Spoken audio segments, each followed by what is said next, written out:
Buenas tardes, les doy la bienvenida al canal, esperando que pasen un rato entretenido entre las tinieblas de la historia. Esta semana se tratarán las vidas de dos grandes piratas de la historia. La vida de uno fue por y para destruir los dominios españoles, derrotándolo una gran mujer, y el otro, un elegante pirata que se hizo particularmente famoso por las coloridas ropas que llevaba, y más famoso fue el diseño de su bandera pirata. Así que espero que disfruten de una tarde de sofá, con una luz tenue y relajante y un té de su gusto. En el programa de hoy, Francis Drake, el dragón, y Jack Rougham, Calico Jack. Bienvenidos al Rincón de las Historias, Audiomisterios.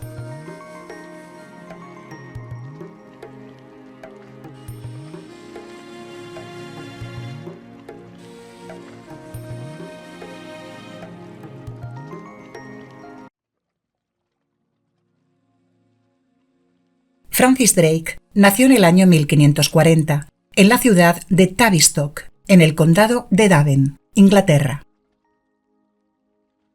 Su padre era un granjero y pastor protestante, un civil mundano, elegido por la comunidad para su gobierno, y guía espiritual llamado Edmund Drake, y su madre, Mary Mulgay. Tenía 11 hermanos, de los que él era el mayor. En 1549, la familia huyó a Kent, un condado de Inglaterra, por la persecución religiosa en la rebelión del Libro de Oración, la Prayer Book Rebellion, una revuelta popular militar donde se presentó el primer libro de oración común, presentando la teología de la Reforma inglesa. Allí el padre fue el clérigo, para cuidar religiosamente a los hombres de la Marina del Rey, y lo ordenaron sacerdote de la iglesia Abnwer, en el Medway, y a él lo pusieron como aprendiz de una barca, utilizada para el comercio costero, transportando mercancía a Francia, de la que el dueño era su vecino, y como el capitán era soltero y sin hijos, y estaba encantado con el chico, al fallecer le dejó la barca. Con 29 años, en 1569, se casó con Mary Newman, que falleció 12 años después, por lo que en 1585 se volvió a casar con Elizabeth Sydenham, la única hija del funcionario y oficial del condado ceremonial Somerset. Su carrera de marino comenzó cuando él tenía 13 años y a los 20 ya era sobrecargo de un buque. A los 27 años, en diciembre de 1567, fue con su primo segundo en un barco que transportaba y comerciaba con esclavos, del que su primo era comandante, y vendieron a esas personas. De hecho, su primo, John Hawkins, decía cínicamente que estaba salvando a los africanos de ser sacrificados, en rituales paganos salvajes por otras tribus. Sin embargo, la esclavitud los hacía relacionarse con la cultura blanca, que era superior, y también les daba acceso a Cristo. El negocio llegó a ser tan lucrativo que hasta la propia reina Isabel se convirtió en accionista de la compañía. Pero después de una tormenta los desvió a una cuenca oceánica, el Golfo de México, donde fueron atacados por una flota española, y perdiendo los ingleses 2 de sus barcos, por lo que se tuvieron que retirar, consiguiendo llegar a una ciudad del condado de Devon, Plymouth, en el suroeste de Inglaterra, llegando a duras penas por la falta de víveres, a finales de enero de 1569.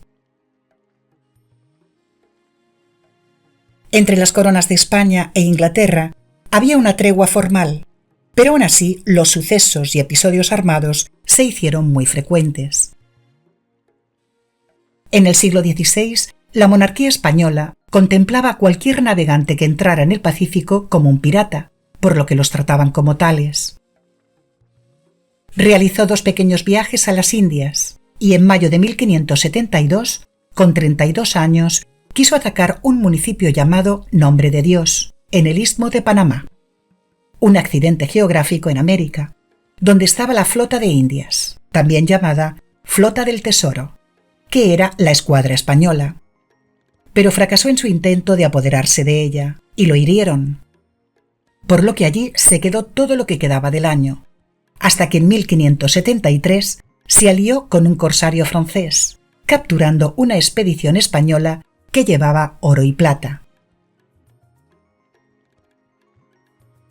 En agosto del 73, cuando Francis Drake volvió a Inglaterra, con los pocos marineros que le acompañaban, ya eran todos completamente ricos.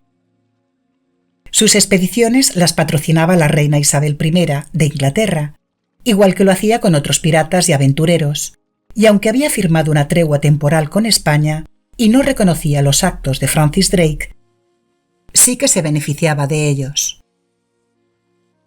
2 años después, el 26 de julio de 1575, participó en la masacre de la isla de Rathlin, frente a la costa de Irlanda, donde más de 600 irlandeses y escoceses fueron masacrados por tropas inglesas. 200 de ellos soldados que defendían el castillo y más de 400 personas civiles, entre ellas ancianos, mujeres y niños, que se habían refugiado en la isla. Y Francis Drake, con sus barcos, evitaban que los refuerzos llegaran a las costas. Cuando regresó a Inglaterra, lo recibieron con notoriedad y reconocimiento, ya que fue el primer inglés en cruzar el Estrecho de Magallanes, un paso marítimo en el extremo sur de Chile, y dar la vuelta al mundo. Después de los españoles, Juan Sebastián Elcano, marino, y el militar, explorador y también marino Fernando de Magallanes. Y fue nombrado caballero por Isabel I de Inglaterra, en una ceremonia celebrada en su barco, Golden Hind, Cierva Dorada, el 4 de abril de 1581. Aunque era evidente, Isabel aseguró que no tenía nada que ver con el viaje, sintiendo mucho el pillaje y el atraco, pero nunca devolvió lo robado. Recibió el título de Sir, señor, siendo uno de los reconocimientos más importantes que da el gobierno británico, y designado directamente por la reina, y en su escudo de armas grabó la leyenda Sic Parvis Magna, la grandeza nace de pequeños momentos, haciendo referencia a sus humildes orígenes, y dándole el espaldarazo la reina Isabel, que es el acto en que se confería la dignidad de caballero, dándole un golpe simbólico en la espalda con una espada, mientras él, arrodillado, lo recibe. Después permaneció en tierra, nombrándolo alcalde de Plymouth, una ciudad de Inglaterra del condado de Devon, y después lo nombraron miembro del Parlamento inglés.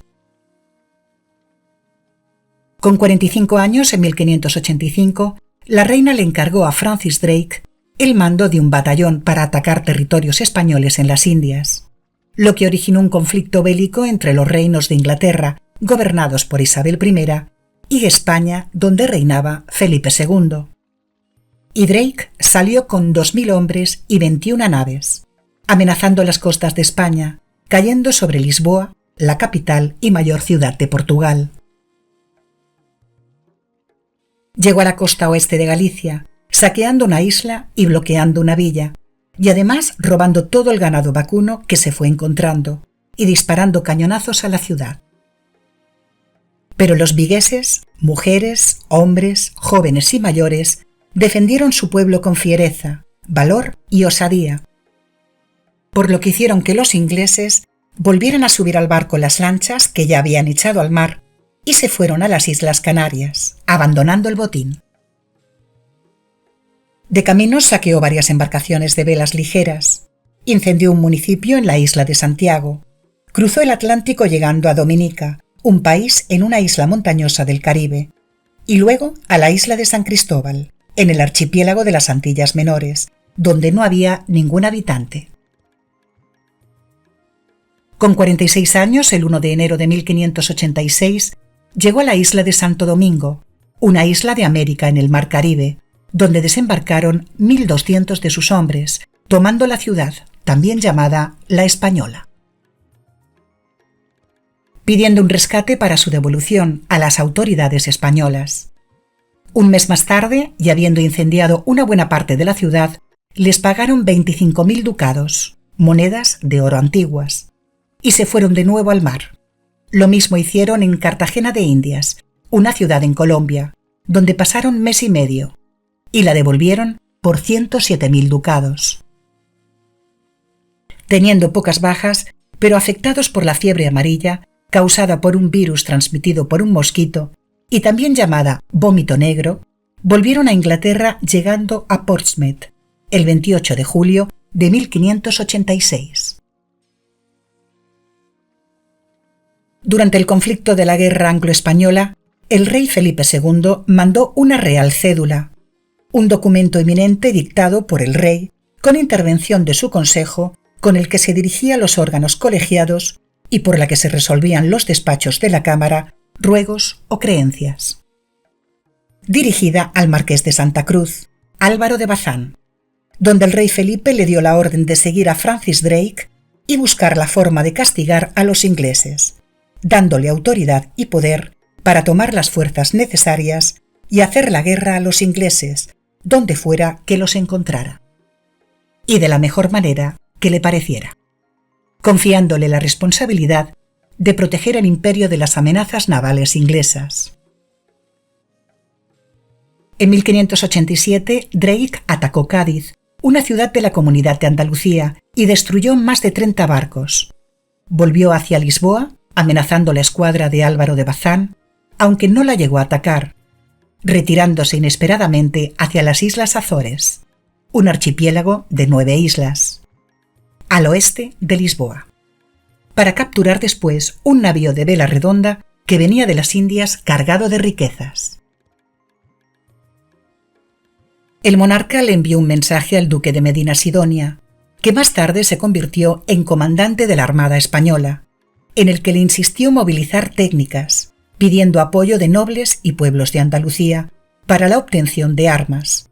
Además, le recomendó la formación de una caballería e infantería, capaces de enfrentarse a los ataques en las costas. En 1588, una gran flota del duque de Medina Sidonia, llamada Armada Invencible, enviada por el rey Felipe II de España para conquistar Inglaterra, atacó Plymouth, y Francis Drake, que estaba a cargo de la flota inglesa, salió victorioso, captando entre muchas la nave de un marino y militar español, Pedro de Valdés, comandante de la flota de Andalucía. Según dicen, cuando Francis Drake se enteró de que estaba llegando una flota española, él estaba jugando a los bolos, y en vez de salir enseguida siguió jugando, diciendo: «Tenemos tiempo de acabar la partida, luego venceremos a los españoles». Drake era conocido por sus estrategias. No abordaba los barcos de sus enemigos ni se acercaba para ello, sino que sus naves navegaban en línea, manteniendo una distancia segura para después disparar con los cañones y hundir los barcos.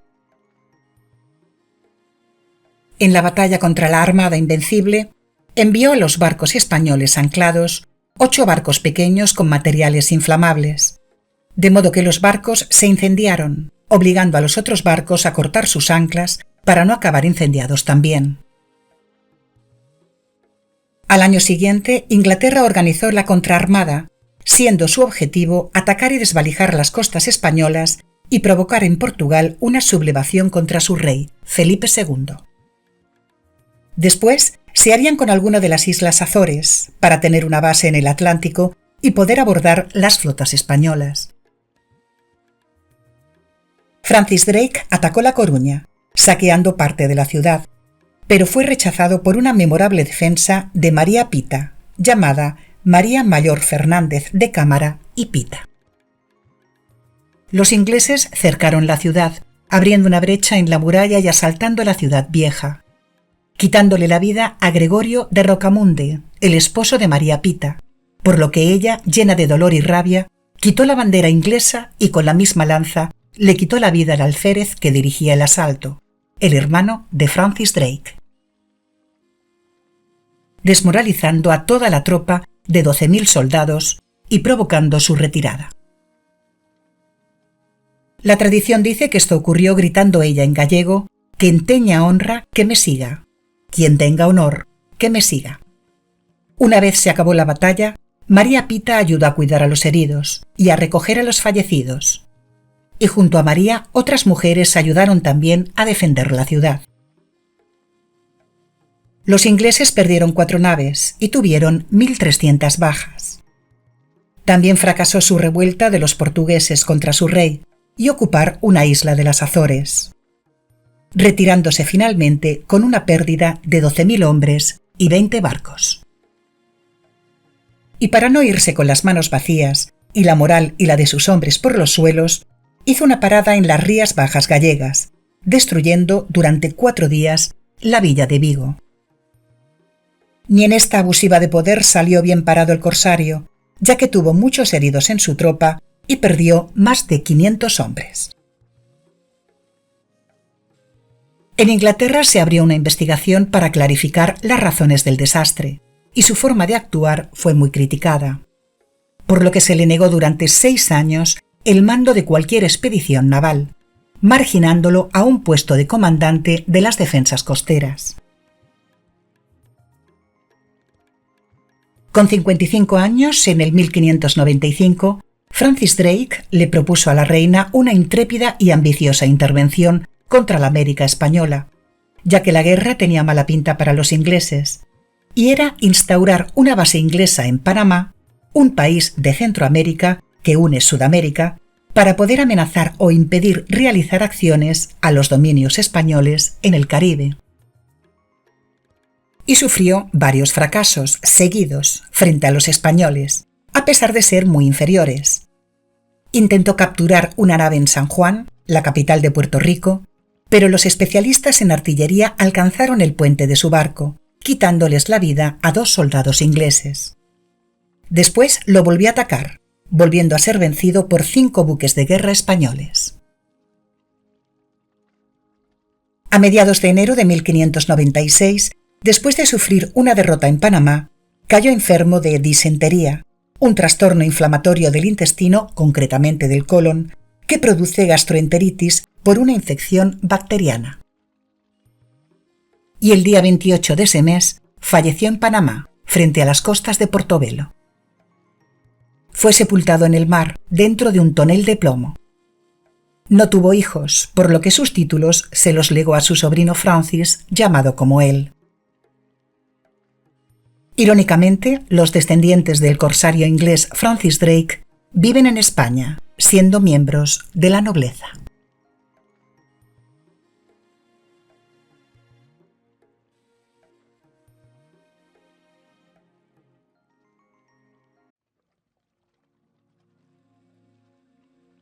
John Rockham nació el 27 de diciembre de 1682, en Bristol, Inglaterra.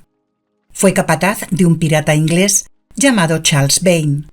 Cuando éste huyó de un barco de guerra francés al que había intentado atracar, Jack lo acusó de cobarde, alentando a la tripulación a rebelarse, para finalmente elegirle capitán a él, por lo que lo abandonaron en un barco a la deriva con unos pocos tripulantes fieles.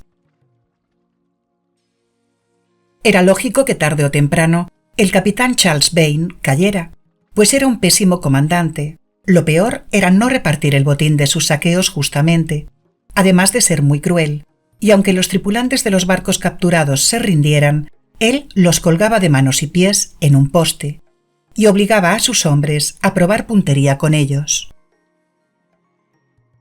Por lo que John sustituyó al capitán mediante votación, que evidentemente lo eligieron a él como jefe. El Caribe estaba casi controlado por dominio español. El continente, las islas de Cuba y Puerto Rico y la República Dominicana. Otras zonas pertenecían a otras naciones europeas. Haití lo controlaba Francia y el Reino Unido controlaba Jamaica y las Bahamas. Y una arcada de islas desde Puerto Rico hasta la costa venezolana tenía dominios ingleses, holandeses, franceses y daneses. Por lo que con el deseo de los países europeos de trastornar los dominios de España en América, es cuando aparecieron los corsarios en 1650. que eran piratas pero que trabajaban para el gobierno, atacando a los barcos con los que ese país estaba confrontado. Y los gobiernos emitían a algunas personas una carta de marqués, que era un documento que le dejaba dedicarse a la piratería contra barcos enemigos. Pero estos piratas, además de atacar barcos, también saqueaban ciudades, por lo que en el año 1680 se dejaron de dar las cartas de marquesina. Los piratas tenían su base en una pequeña isla montañosa de Haití, en el Golfo de Tailandia, llamada Tortuga, que fue descubierta durante el primer viaje a las Indias por Cristóbal Colón en 1492, y su forma le recordó al caparazón de las tortugas caribeñas. Hoy en día se le llama Isla de la Muerte, cercana a La Española o Santo Domingo.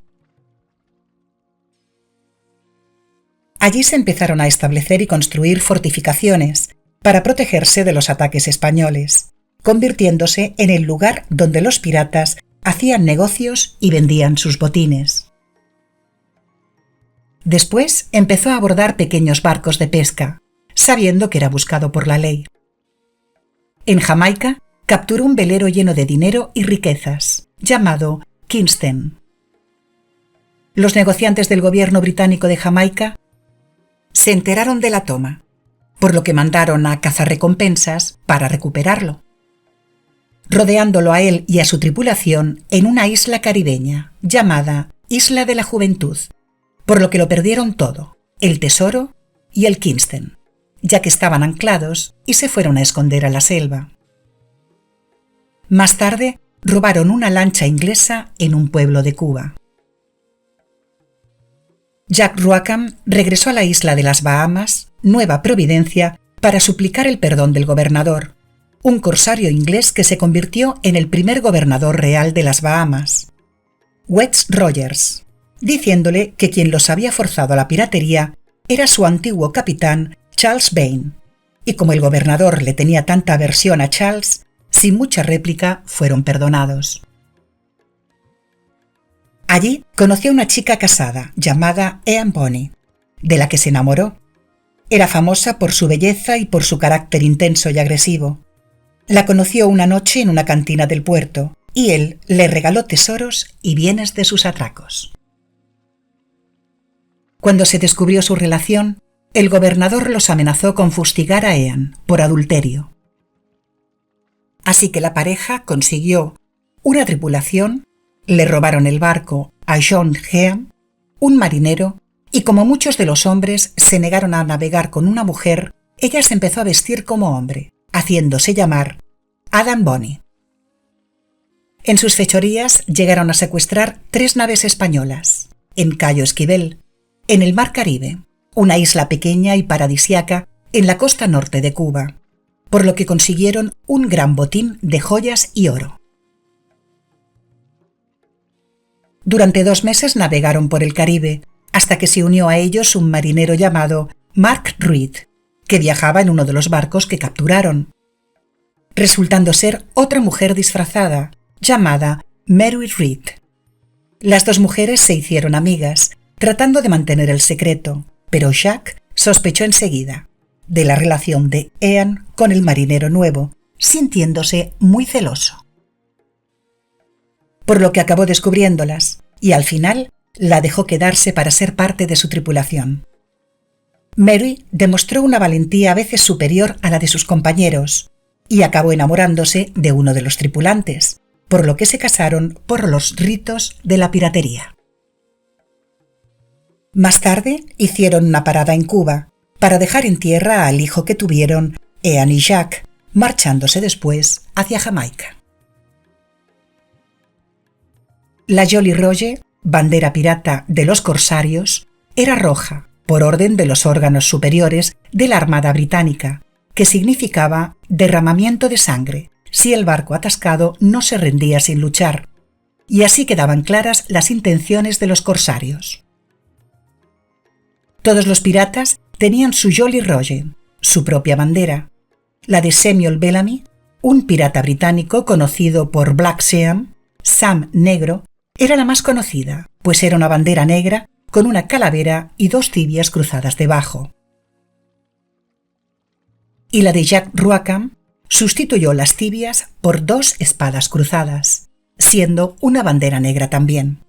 Aunque por un lado blandir una bandera así indica los objetivos del barco, por lo que no es bueno porque está avisando de sus intenciones.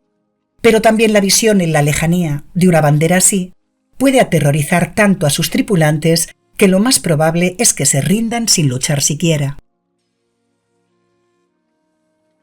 Hasta que en el año 1719, una embarcación del gobernador, Nicholas Lass, junto con el comandante Jonathan Barnett, cazador de piratas, los arrinconó, ya que la embarcación estaba atracada. Por lo que al estar todos borrachos y tras recibir un cañonazo después de la orden de que se rindieran, que les produjo daños importantes, ni se resistieron a la captura, mientras que Ean y Mary lucharon salvajemente. El 27 de enero de 1720, Calico Jack, al que apodaban así porque prefería la ropa de algodón lisa en lugar de las sedas más extravagantes que preferían otros piratas, de hecho fue el pirata más elegante del siglo XVIII por sus camisas y pantalones de calicó o tela de algodón y sus brillantes y suntuosas ropas de percal. Fue juzgado junto a su tripulación a la horca en una ciudad de Jamaica llamada Spanish Town, pueblo español, antes Villa de la Vega. Allí lo más probable es que se encontrara con Charles Vane, a su antiguo capitán, que lo habían apresado tiempo antes los británicos.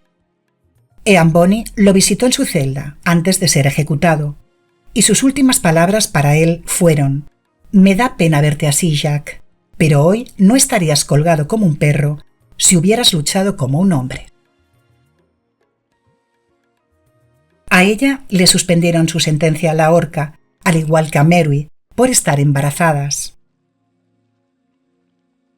Dicen que las últimas palabras de Calico Jack fueron: «Desdichado sea aquel que encuentre mis innumerables tesoros, ya que no habrá barco ninguno que encima pueda cargarlos todos». Encerraron su cuerpo envuelto en una jaula, para exponerlo como advertencia, en uno de los cayos de Port Royal, una isla del Mar Caribe, al este de Honduras, hasta su completa putrefacción. Desde entonces se le llama Cayo Roatán.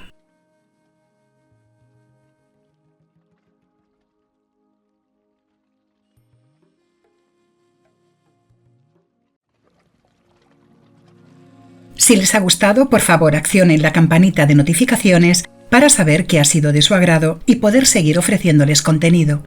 Compartir y darle a like para ayudarme con el canal. Hasta la semana que viene con nuevos relatos de Audiomisterios.